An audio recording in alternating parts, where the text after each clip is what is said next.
Okay, thank you. Thank you for inviting me as the panelist in this webinar. It's a good opportunity to promote our program, our transformation program in Pelindungan. So, can we start share my presentation?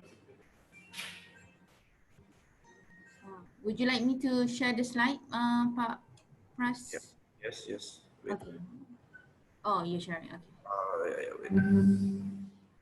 Okay.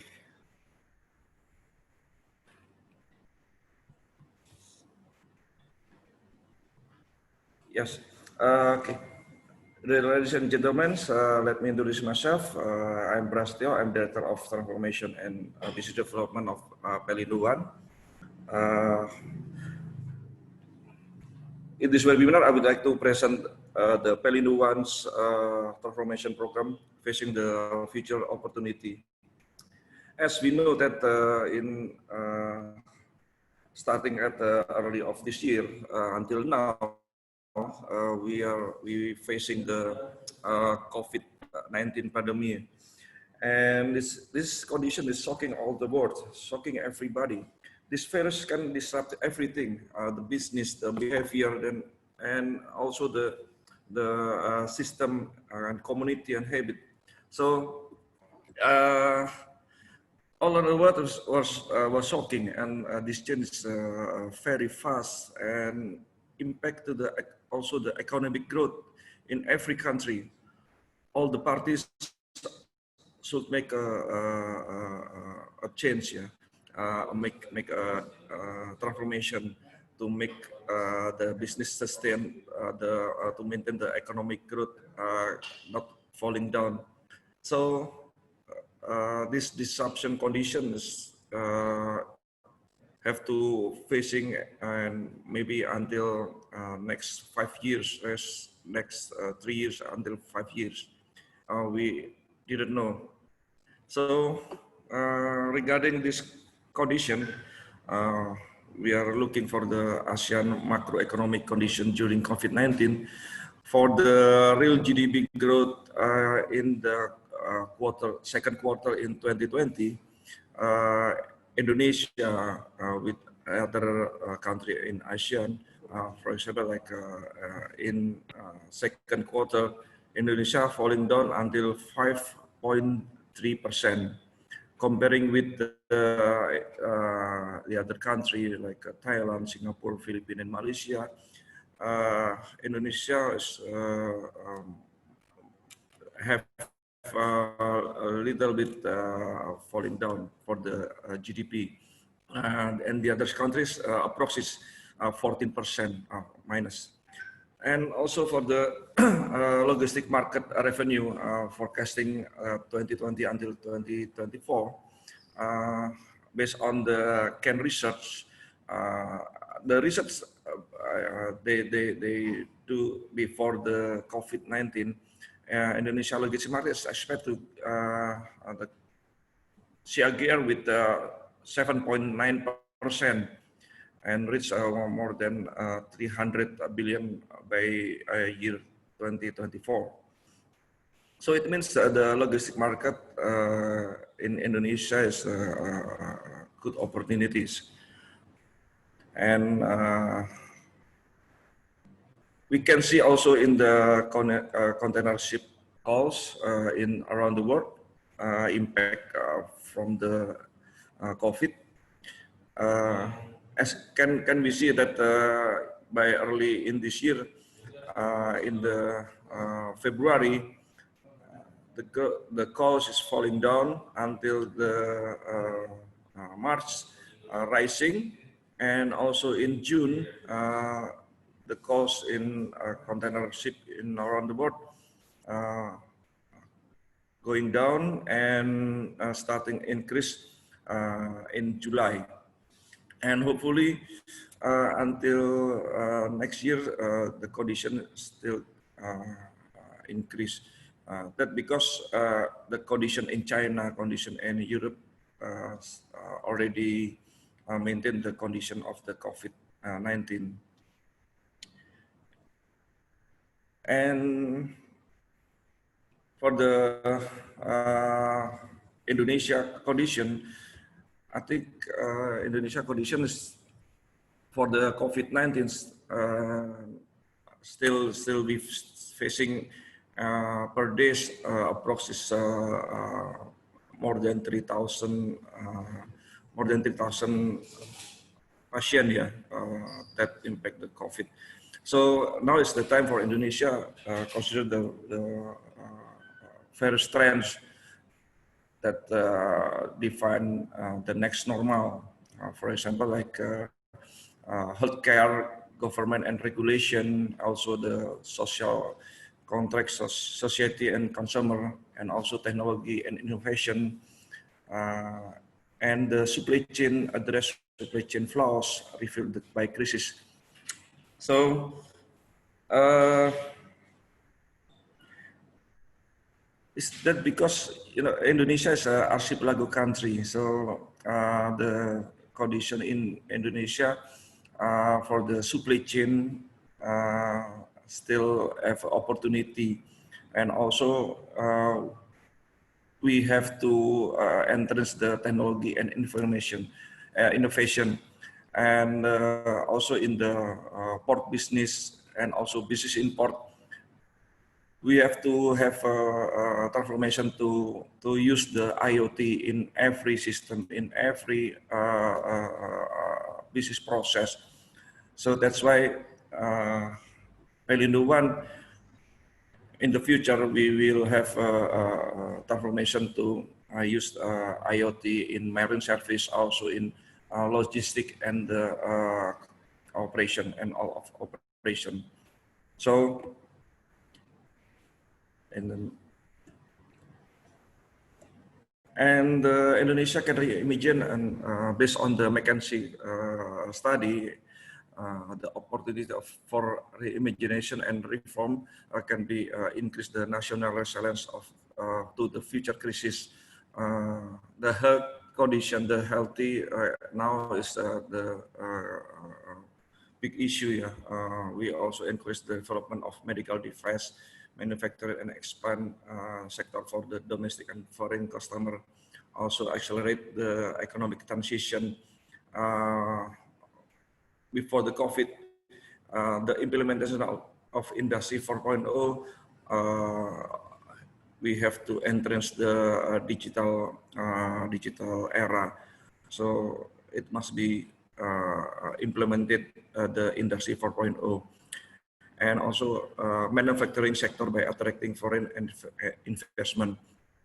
For the manufacturing sector, the impact of the trade war between China and America and the US impact that the condition that a lot of issue of moving industrial area from China to another country, for example, to Indonesia, it make a good opportunity because and impact of the trade war, in my opinion, the product with labeling made in China will reject by US. Also, made in the US reject by China. And Indonesia as the natural country, they move their factory to their industry to Indonesia. So the labeling it can be made in Indonesia. So every country can accept the product. So this is my opinion. So the issue for the moving the industry from China is a good opportunity for Indonesia to get and to develop the industrial area. And the third is rebuild the tourist sector. The tourist sector impact from COVID-19. We cannot have the mass tourism like big cruise ship and big tourism come to Indonesia. But this is opportunity the private tourism. For example, like private yacht and expedition cruise. this is the good opportunity because Indonesia is an archipelago country. We have a lot of marine tourism destination. So strengthen tourism by expanding domestic tourism and developing or upskilling niche and nature-based tourism can capture shift of the traveler behavior. Also, we implement the protocol of healthy, and also enable genuine change and the reskill of the jobs future and encourage company to digitize and innovate.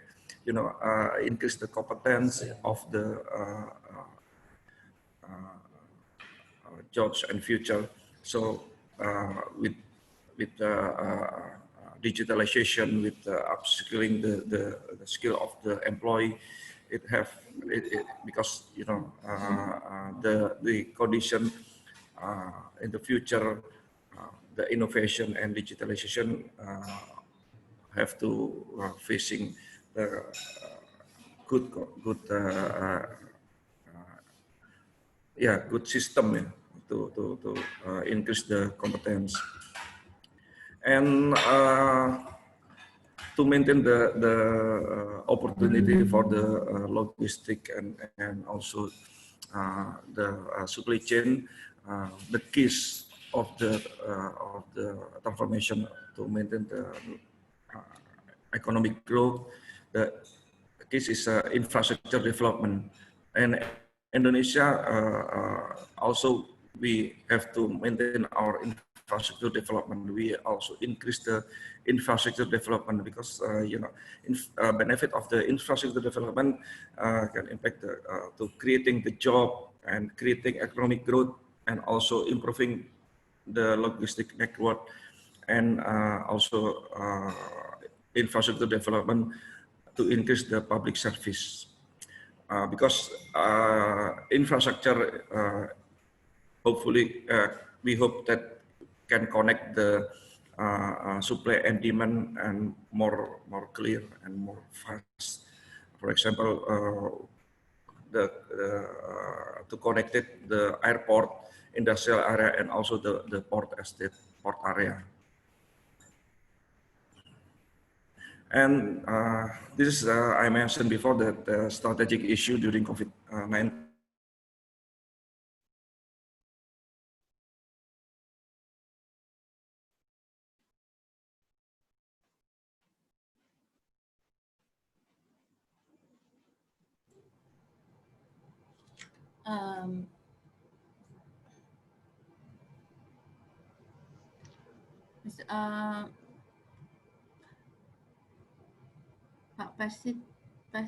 Pak Prasetyo, are you there? Support their industry, and also the strategic issue in Indonesia. We hope that FDI opportunity supporting by government policies, and based on the that issues, we have to have business transformation. Connected the infrastructure and also the industrial area. And future opportunity, we have integrated logistic and supply chain hub. And for the Pelindung One, we develop it at the Kuala Tanjung. Kuala Tanjung is one of our terminal located at the north of Sumatra, near the Medan. Medan is capital city of North Sumatra province, and Kuala Tanjung have a strategic location in front of the Malacca Strait. You know that this is the Kuala Tanjung area, Kuala Tanjung port, located at the in front of the Malacca Strait, near the Port Klang, and also not far away from Singapore, and near the Kuala Namu airport. It takes only 1 hour from Kuala Namu airport, Medan, and the Kuala Tanjung also connected by railway and toll road connection. And Kuala Tanjung also as the strategic project of Indonesia, so the government support us to acceleration to develop. And in Kuala Tanjung, we have a large of scale of industrial area development with the total area in the future is more than 3,000 hectare area, including supporting in this area, supporting by Inalum, Indonesia Ocean Aluminium, and also the Pertamina. Also, we have energy supply supported by Pertamina, and also in the future we have LNG power plant. In the Kuala Tanjung, we have deep sea port with existing wharf is 500 meter length, but the future is we plan for the wharf 2,000 meter length with the basin minus 17 meters low water spring. And the container yard existing is 14 hectare area, and the future is 265 hectare area with the existing quick crane 3 unit, and the future is a total is more than 9 unit in the 2,000 meter length. So for the development concept, we create the area that port area and also industrial area integrated, and we will make Kuala Tanjung as the logistic and supply chain hub in Indonesia. The integrated industrial and logistic area will create the necessary throughput to develop the competitive international hub port. We also have a tank terminal, refinery, chemical, and also for the port area. And also for the logistic, we have a distribution area. In the future, we will have total the trestle 1,300 meter for the trestle, and also dolphin and dry. We have a segmented jetty, like a dry bulk jetty, liquid bulk jetty, and also a container jetty, and also the general cargo jetty. So this is the existing condition of the Kuala Tanjung port, Kuala Tanjung terminal, in the seaside terminal, with the general cargo wharf with the length total 150 meter and 2 mobile harbor crane, and also we have a container terminal with a total length is 500 meter length, and with the mooring dolphin 40 meters, and with the width 60 meter length, and maximum ship